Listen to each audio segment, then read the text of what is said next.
I literally just wanted to record this and have a conversation with you. And because if you've clicked on this, then maybe you and I are right now on the same journey.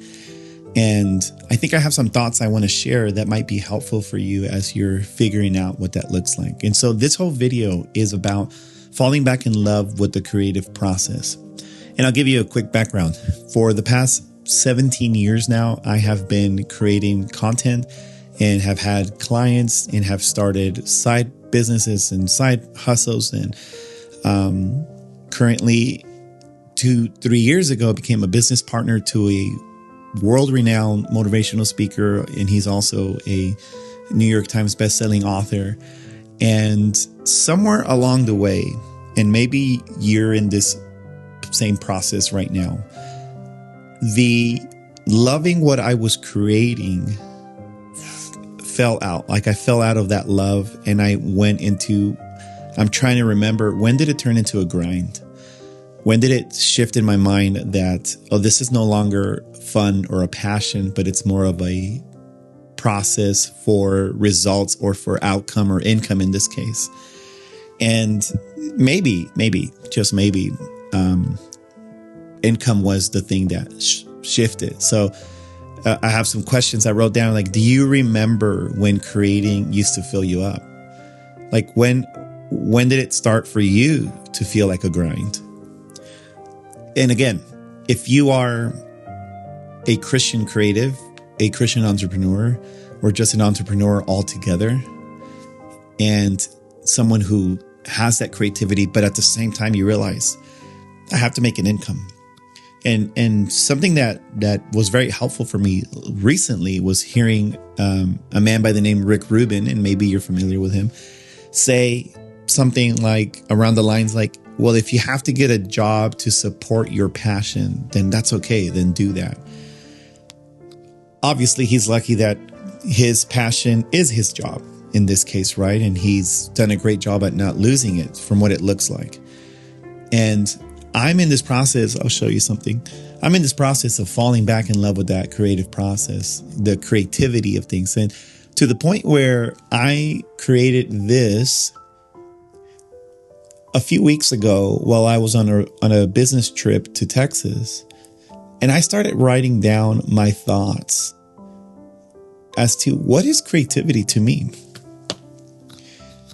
Because here's the gist of it.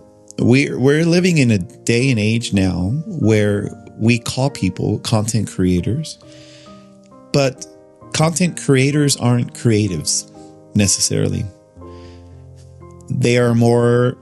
It's more likely that they are producers. In other words, they produce for the masses and they produce in mass quantity.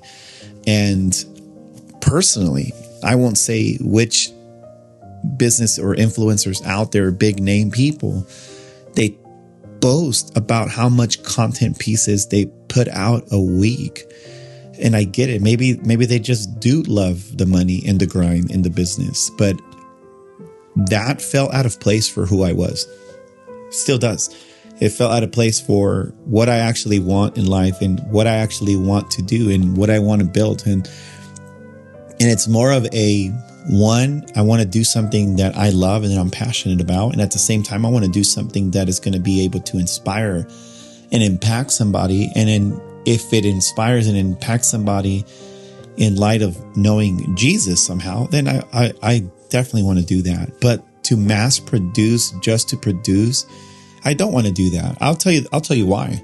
I'll tell you exactly why. I have, I wouldn't say friends, but acquaintances who were in areas that I was working with together or in departments, whatever. And they got thousands and millions of followers on TikTok, on Instagram, on maybe not YouTube because it's a lot harder, but all these other platforms. But they're just doing it now to produce just because it's demanded of them. It's expected of them. I don't want to be a slave to the algorithm. I don't want to be a slave to my followers. I want to be a servant to people, but not a slave. I want to be a servant to why I'm creating, but not necessarily because people are demanding or expecting that of me. And then, people can get thrown off if I start creating something that can feel out of character, at least for them. But what does that mean? That maybe some of us who call ourselves content creators aren't being real, aren't being our true selves. And that's probably where we lose it. And so the problem is that we started creating to perform instead of to express. Again, it doesn't matter if you have a business, or I think that even business owners and entrepreneurs are creatives, because you have to have come up with something, with an idea. And that idea is that. The idea is the creativity that's coming, that's inspiring you to feel. And this is where most, if not all, entrepreneurs start, is that they actually genuinely want to start because they want to serve somebody. They want to impact the world. They want to make a change, or they want to make a difference. And somewhere along the way, the shift happens in our minds where it's like, well, it's no longer for that, it's for this. And it's normally about metrics or numbers or revenue and income. So metrics and comparison and the algorithms have hijacked at least my original passion, and maybe yours too. You know, there are some social media platforms that I probably just hate or dislike more than others, because it just bothers me the type of content that is actually getting attention, or they push, more than that which is actually out there to help people, more than that what's actually to give value to people.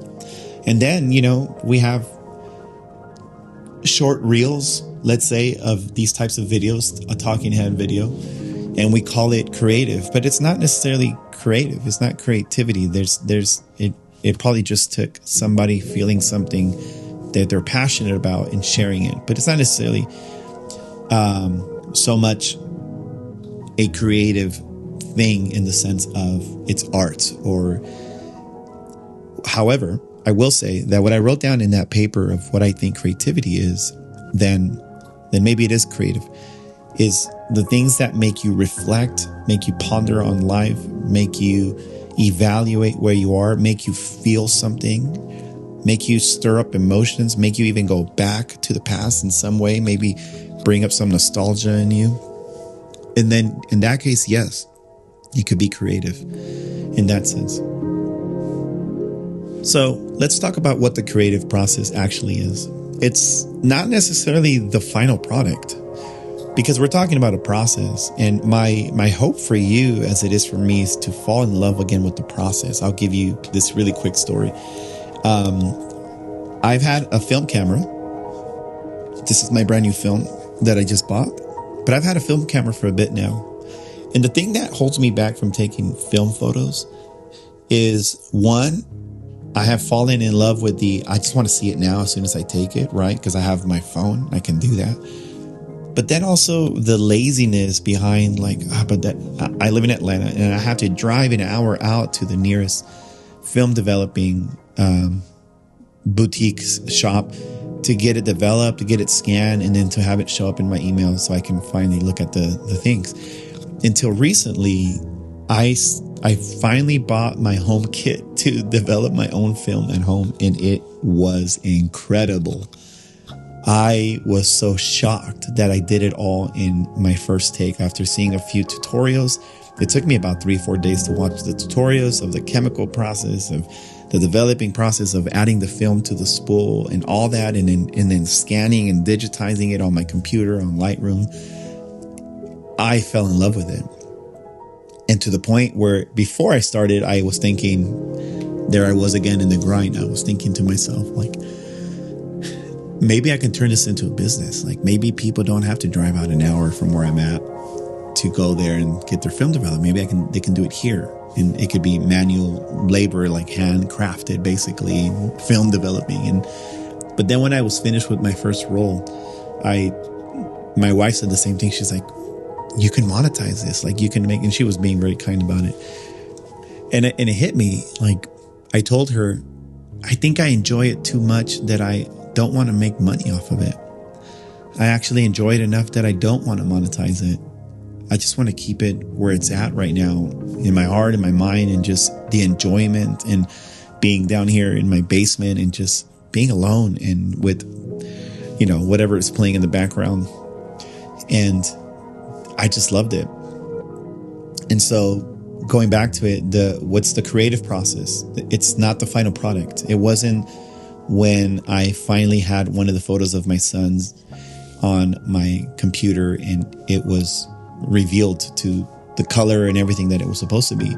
It was actually the whole process. It's the journey to fall in love again with the creative process, is to love the whole journey again, is to enjoy from loading the camera to I'm taking some pictures now, to even to the point where I'm like, this is actually worth taking a picture of right now. And now doing the developing and doing the scanning and then seeing it finally on my computer and deciding now whether I want to share it or not, meaning on socials, because I share it with my family, share it with my friends. I was like, look what I did. And I was so excited about that. So it's about the whole journey. It's about learning as it relates to like experimenting and failing, making mistakes. I love what Bob Ross has said in the past, is like, there's no mistakes. It's just happy accidents. I love that. And discovering and refining, like finding out what works, what doesn't work. And like, man, I and changing those things, and then finding out new ways, creative ways to do it. I'm going to find out what are creative ways, because the last thing you want is light when you're developing film. What would it look like to let a little light in, and would there be a light leak? And would that change how the output of the film looks at the end when I'm scanning it? So that's where I'm at right now as it relates to film developing. And it's just been very cool and exciting to do that. And I want to say something that maybe you've thought of or not, but God wants us and invites us into his creative process, not a mass production process. And here's what I mean, that since the beginning of Genesis 1:1, we can see that God is a creator. And so when we create, we are co-creators with God. And especially if we are creating things that are going to impact people's lives and bring a transformation, or even that, just like I said earlier, the reflection, the thinking, how do I change and make my life different and better? And for those of us that love Jesus, how can I change this in a way that will love and serve others and reveal who he is to others? Like, that to me is crucial, is huge behind everything I want to do. And hopefully I'm sort of, I don't know, as best as I could, portraying it even in these videos. I want to give you 3 simple ways to fall back in love with the creative process and loving creativity all over again. And the first one is creating without an audience in mind. Just you. You are the audience. That's it. Create something you wish existed, or create something you love without thinking, oh, that person's going to love this, or I wonder if this is shareable. Who cares? Just do it with you in mind. Create it because you want to and because you love to. In other words, make something just for you. So practically it's like no post, no pressure, and just play, just enjoy the moment, live in the moment right now. I'm going to give you some examples, real-time examples right here. So for me, it's been going back to my journaling days now. I have several journals here in front of me. This is the one I finally picked up and doing my bullet journal. So what would that look like then to create something? I'm just figuring out things. Like, I'm going to show you something really fun and random that I bought recently. Is this Panasonic voice recorder. And I'm like, I want to know what it would be like to record my piano playing on this and then bringing it into my computer, and what sounds and music can I create with that, or even if it's my voice in some videos or whatever it might be. So I bought this. It just came in a few days ago. I'm going to see what that looks like. It's journaling. It's knowing that I don't have to have it in a structured way. I can just write it down. I have a different journal over here where I call it my creative capture. This is the one I take with me when I'm walking around, when I'm going to church or to meetings, and I just write down the creativity that's showing up on my mind and ideas, or something that I saw like, oh, maybe this would be cool to make, or what would it look like to do this? And so again, creating just with you in mind, you as the audience, or in this case, could also be God. Like what can you make that you feel like, hey, this is me expressing my love to you? Number 2 is returning to your why. Ask yourself, why did I start in the first place? I would encourage you to journal that down, write it down. And as I'm speaking about journals, if you want a 30-day devotional completely free that I've created for you to rediscover your creative voice and journey, you can click the link in the description and download that for free. And I hope that it would help you even just create the space, the time, and give you some frameworks, spiritual frameworks, practical frameworks to go back into that rediscovery of your creativity. Again, the link is in the description, and I hope you enjoy. So here's another way to return to your why is revisit your early work that lit you up. Like maybe in some cases, like for me, that stuff is cringe, but it gives me nostalgic because I remember like, man, this was fun. This was great. I love this. And I want to go back to that feeling. I'm chasing that feeling again, where I'm like, I'm feeling it actually. I'm actually in it in this moment, even right now, despite the pressures of life and bills and things and all that stuff. Like I'm in that moment and enjoying the journey even now in light of that. And again, before we get to number 3, and as you journal that, or you're thinking about these things, or you're writing it in your phone, whatever it is, write down what is it that you wanted to give to the world before you cared about an algorithm, or before you cared about metrics and all that stuff. What is it that you wanted to give? What is it that you wanted the world to be impacted by? Think about that, write it down, and that should help you start going back to why.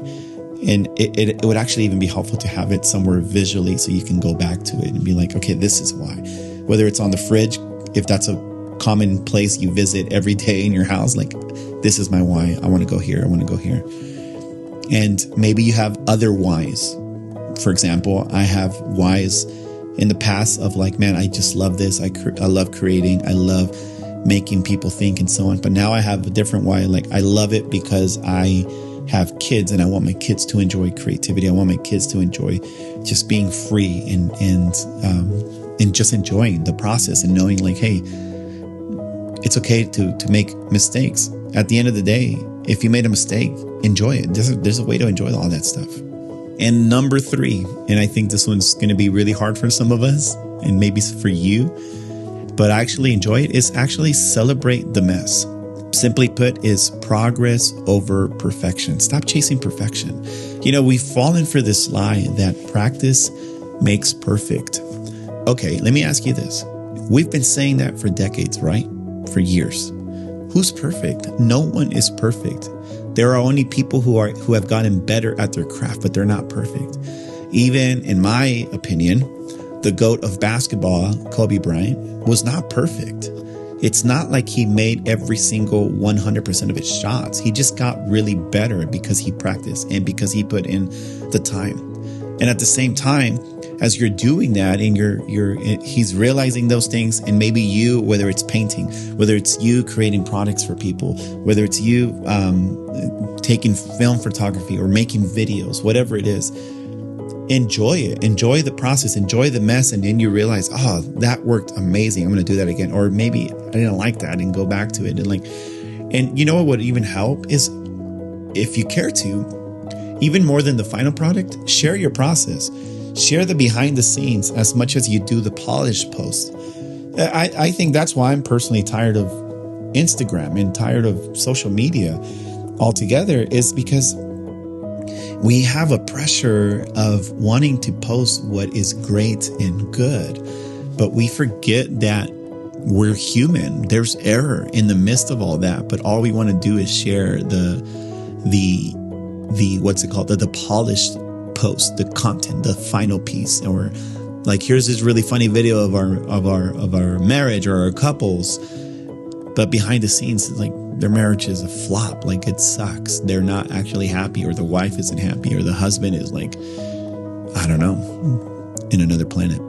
But I want to say this is that the mess is where the magic happens. That's how you even got started in the first place, because you made a lot of little mistakes, or in Bob Ross's case, happy accidents. And you realize how to shift, how to pivot, how to adapt, how to enjoy it, how to find peace in the midst of that. And you get a really good thing at the end because you made those mistakes and because you enjoyed the mess, you enjoyed the process. And so that's all I'm encouraging you to do, is begin again or all over or brand new. Love the mess, enjoy it, laugh, enjoy it, and laugh when you make a mistake, and learn to enjoy it, that you are human. It's normal. It's normal. So simply, I want to give you a quick morning routine, just 3 simple points. First one is pray first. Invite God into your day, into your process. Secondly, then create. After that, spending time with God, it's a good place to start creating, or asking, hey, what can I create today that can actually change someone's life? Just think of one person, or even if it's for you, like, hey, how can I express my love to you? And thirdly, reflect. Reflect on what you were praying, reflect on what you just created, and then think about, okay, how can I make this now for a different person? Or how can I make this in a different way? Or what are the variations between this? And try this. Just pray, create, reflect. Try that every morning. Bring God into the process. Ask Him to help you along the way. And then ask Him, and you can go back to prayer and be like, okay, how did that make you feel? And how does it make me feel? And you can start doing this every single day. And with that, I just want to say thank you so much for joining me. If you've made it this far, man, you are incredible. I am so grateful for you. And I hope that in some way, shape, or form, we can be friends soon, hopefully. And again, if you are wanting a 30-day devotional that I created to help you rediscover your voice and enjoying that process again, and giving you some practical and spiritual frameworks for going back to that, click the link in the description and you can download that completely for free. And I hope to see you on the next one.